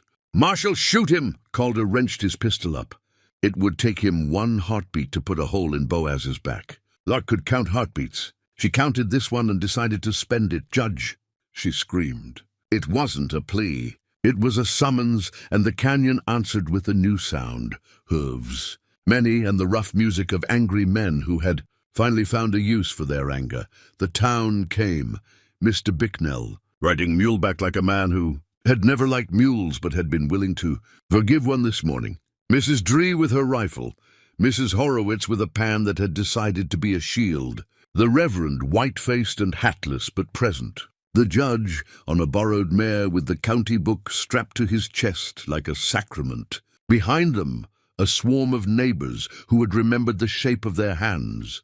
Calder swore and fired a hurried shot at Boaz that did nothing but chip rock.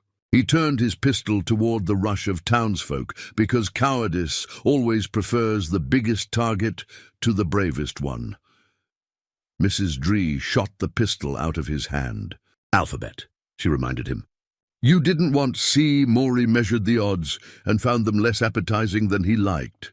He stepped back into shadow, the way money does when it has misjudged a market. "This isn't over," he said, and it was not a threat. It was a description of his personality. "No," Locke agreed, breathing hard, free hand bloody and triumphant. "It isn't. Not until you learn to lose and live." He tipped 2 fingers off his brow as if doffing an idea, and faded along the ridge with his hired elegance. The 2 remaining ridgemen scrambled after him, one with a broken nose, one with Boaz's rage printed on his jaw. Calder Lyle lay in the dust and stared at his empty hand, suddenly bewildered by its shape.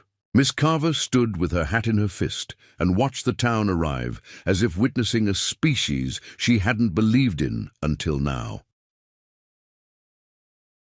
Bram slid, collected, and knelt by Newt. "You stupid," he whispered, "which is to say I love you enough to be angry you bleed." Newt tried to grin and landed somewhere so brave it made Lark's bones cry. "Let me see," Lark said, falling to her knees and gently unpeeling the sleeve. The furrow ran clean along the muscle, a kiss from a bullet meant to love harder. "Through," she breathed, relief shuddering her spine. "We'll wash it. We'll stitch it if we must. You keep your letter." Newt nodded with grave fury. "He whispered, and Lark kissed his forehead, because sometimes you put a blessing where you can and trust it will spread. Boaz half slid, half stumbled down the slope, scraped and breathing like the bellows of the world. Lark reached up, and he took her hand, and the canyon learned a new name for gravity. The judge pulled his mare short and lifted the county book high, to show the town and the sky, and anything watching from ridges or riverbeds, that paper didn't have to be a weapon if people refused to swing it that way. "Mr. Lyle," he called, voice steady now, sanctified by having made a decision and survived it. "You are under arrest for attempted kidnapping, brandishing a weapon in the course of a fraudulent claim, and for acting beyond the scope of any authority apparently lent you by the county or anyone else with an ounce of sense." Calder's mouth opened. No sound came out. He looked at his empty hand again, as if it might decide to be a different instrument. "Miss Carver," the judge continued evenly, "if you set one more foot between these children and the people who have kept them alive today, I will see you charged with whatever language the code keeps in its pocket for professionals who forget they serve the living." Miss Carver looked stung. Then slowly, as if removing a mask, she softened. "Your Honor," she said, and the title sounded like surrender and like relief. "I saw enough." She turned to Lark. I would like to visit your schoolroom when it is rebuilt, without papers. Bring chalk," Lark said. And they both looked surprised at the fact that they were, perhaps. Now the kind of women who could say a sentence like that to each other without either choking on it. Mrs. Horowitz arrived and swatted Lark's shoulder with maternal fury. "If you go into a burning house again without your apron, I'll tan you," she said, weeping openly. "Yes." "Ma'am," Lark said obediently, and allowed herself to be hugged hard enough to put her ribs in order. Neighbors swarmed. Hands stabilized. Men who had been unsure of themselves for most of their lives suddenly knew exactly where to stand. The boys' names traveled through the crowd as if the town itself needed to test them on its tongue. Bram, Asa, Micah, Jute, Newt, and the echo that came back was bigger than fear. They stitched Newt by the pump at Bluffside. Lark's hands steady, Doc Green's method from memory. Thread boiled, needle scalded. The boy didn't cry. He stared at Boaz like a man watching a mountain choose to remain where God put it. "Hurts?" Boaz asked softly. Newt considered. "Feels like I have a line now," he said. "Like a letter." "You always did," Boaz said, and the pride in his voice made Lark bite her lip to keep from sobbing with a joy that would embarrass the day. They salvaged what could be saved. The kitchen was black ribs and stubborn smell. The fence sang a new, fragile note that promised to try again. The schoolroom had been a lean-to, and was now a rectangle on the ground that Lark and the boys stood around as if reading the future written in ash. "Board," Micah said. "Tapping where a plank might go." "Door," Asa said. "Chalk," Jute said. "Windows," Bram said. "And he meant a way to see, not glass." "E," Newt said. Everyone nodded. The town didn't go home. They went to work. Posts appeared from nowhere. Nails multiplied in clever hands. Mrs. Dree hammered where a man would have, because the work didn't change its nature for anybody's opinion. Children ferried water. Mr. Bicknell opened his ledger and crossed out numbers before they could become sins. Miss Carver sat on a crate and wrote a letter that began "Dear Board" and ended with "I resign." And somewhere in the middle it turned into something that might pay off a debt she had not known she owed. Calder Lyle sat in the back of a wagon with his wrists tied and stared at a horizon that had stopped acknowledging him. Occasionally he flinched when somebody said Lark's name. Once he looked at the judge and said, "He'll make you pay for this." "Maybe," the judge said, "maybe you ought to learn another way to measure value." Toward evening, Boaz and Lark stood with the boys and the judge in the square again. This time there were no rifles on ridges, only the stubborn glow of boards that had learned to cast a gentler shade. "We didn't get all the pages back," Bram said quietly. He put his hand on the county book where the rescued pages lay drying. "Some blew away." Lark touched his knuckles. "Then we write them again," she said. The judge opened the book. The town fell quiet, listening to the sound of ink deciding to be oath. "One more time," the judge said. "Because I like redundancies when they're holy." He lifted his pen and waited. Boaz's voice was steady. "Bram, Asa, Micah, Jute, Newt," the judge wrote. "Lark watched the letters take their places like tired men finding beds." "And the guardians?" he asked. "Performing the ritual because repetition turns fragile things into framework." "Boaz Kincaid," Boaz said. "Lark Kincaid," Lark said. The judge signed, and then, without ceremony, without pomp, tore out a carbon copy he'd slipped behind the page and handed it to Lark. "Keep this somewhere the wind can't find it," he said gruffly. "And if the wind does, make more." Lark folded the paper into the ledger box that had survived fire and gun and arrogance, and when the lid clicked, it sounded like a door closing on bad weather. The Reverend, who had been useless and then brave, cleared his throat. "I'd like to bless the schoolroom," he offered, tentative as a colt. "Bless the hands," Lark said. "They're the ones that know how to hold a roof up." He did, and his words were finally not about heaven, but about nails, which is what a good prayer sounds like when it lands where it can be used. Night settled. Stars came out, burned clean by wind. The town took their leave in ones and twos, like good guests with chores waiting, and no patience for speeches. Mrs. Horowitz pressed food into Lark's hands as if cooking itself were a verdict. Bram carried Newt to the barn and made a bed in hay with a soldier's efficiency. Asa counted blankets and fetched one more than there were boys because he'd learned the mathematics of kindness. Jute placed the hammer exactly where Boaz's hand would reach for it in the dark. Micah drew a goat on a board with charcoal, because art makes a place remember itself. Boaz and Lark stood in the kitchen that wasn't, leaning shoulder to shoulder against a beam that still thought it was a tree. "You offered yourself," he said finally into the quiet. His voice wasn't reproach. "It was all gone horse. I offered numbers," she said. "The only ones that ever mattered. 1 for 5. He turned his face a degree, the way shy men do when they are about to be bold. "I married a ledger," he said lightly. "You married a door that locks," she said back, just as light. and then choked on her own laughter, because the day had taught her that laughter was not a betrayal of the dead. It was a tithe for the living. They were silent a long time, listening to the barn breathe around the boys. "Somewhere in the creek the wind rehearsed next year.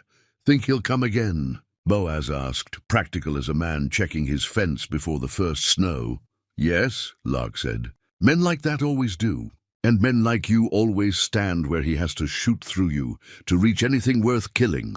The trick is to make him tired of missing." Boaz's hand found hers in the dark. "I was afraid," he said. "When you went into the fire." "So was I," she said. "We went anyway," he nodded. "We'll always go anyway." "Not always," she corrected gently. "Sometimes we'll send Bram. Sometimes we'll ask for help before the door is on fire. Sometimes the brave thing will be to stay in the room and hold a child's hand." Boaz exhaled a laugh. "Are you planning to be wise at me all our days?" "Yes," she said. "You planning to listen?" "Yes," he said. They slept 3 hours, which was enough to make morning possible. Dawn found them already moving. Coffee tasted like victory and ash. The boys shook straw from their hair and pretended to dislike being made to wash. Newt showed his stitched arm to the roan, and the roan blew approval in clover breath. They built. People came. The schoolroom rose like something always meant. 2 windows. A door that rasped the first time and then learned manners. A shelf for the county book and the primers Clifton would bring when he rattled his wagon this way. A table that creaked good-naturedly, ready to carry elbows and sums and secrets.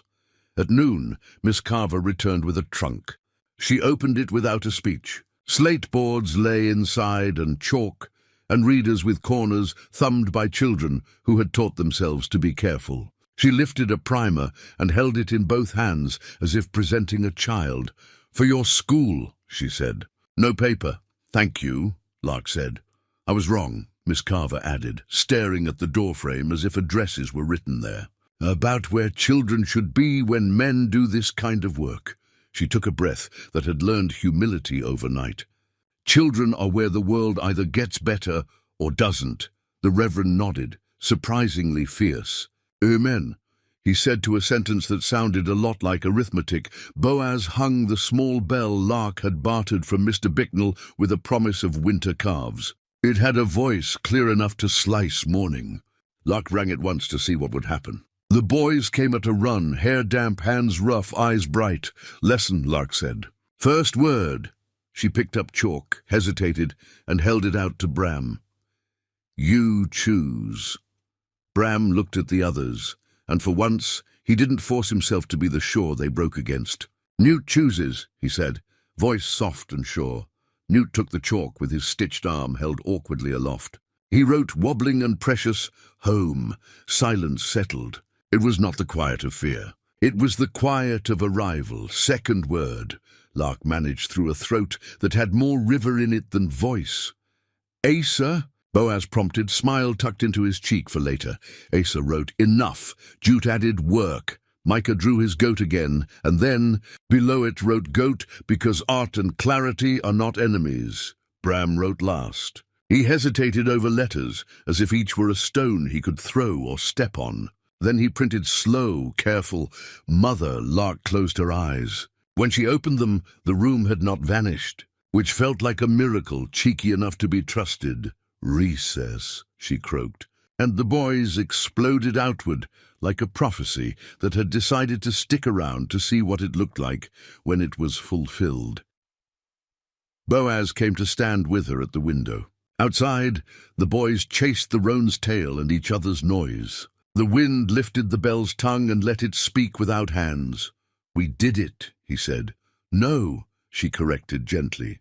"We are doing it." "It's a verb," he grinned. "You married a grammar. You married a future," she said. And for the first time in a long time, the word did not scare her. They were mending fence at dusk when the rider appeared, solitary, hat low, pace steady. Lark squinted into the orange silver of evening and felt the old animal in her chest pace its pen. The rider dismounted in the yard and removed his hat. He wasn't Maury, he wasn't Law. He was a man the trail had sanded down until he was nothing but necessary. He held out a folded paper without stepping closer than a man ought on a porch he hasn't been invited onto. "For you," he said. "From Prescott." Boaz took it and held it for Lark because she was the one who made ink tell the truth. She broke the seal with a fingernail and read. Her mouth went dry, then wet. Then she laughed, shaky as a new foal and twice as dangerous. "What?" Boaz asked. "The court," she said. "The clerk with proper G's, the judge sent riders." She swallowed. "Writ recognizing guardianship provisional, pending Maury's case, favoring keeping minors with established caretakers in advance of formal hearing. And a line here." She tapped the script. "Given credible allegations of forgery, any instrument presented by Eldrick Maury or agents shall be examined against exemplars before enforcement." She exhaled. They listened. Boaz's exhale came out as a prayer he would deny later. "So," he said. "We hold the ground." "We hold," she said. The courier touched his hat. "Also this," he held out a smaller scrap. "From a schoolmarm in Marytown, resigned her post sudden. Friend of mine.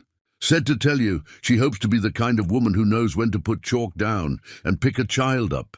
Lark smiled, despite the long ache that had become her day's other name. "Tell her to come see us," she said. "We're hiring in chalk and kitchens." He nodded and rode off into a twilight that had decided to be kind. Boaz folded the writ into the county book and slid the book into its shelf behind the small bell. The schoolroom inhaled like a body that had learned it could. "Come inside," Lark called to the yard. "Wash supper." Bram gathered the boys like a shepherd who'd finally accepted his staff.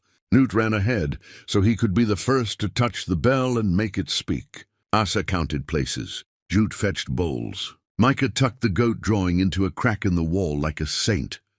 Boaz paused at the door and looked back at the fence line. He stood a long moment, shoulders broader than the worry that had once bent them. Then he turned and came in. They ate stew too thin and laughed like it was thick.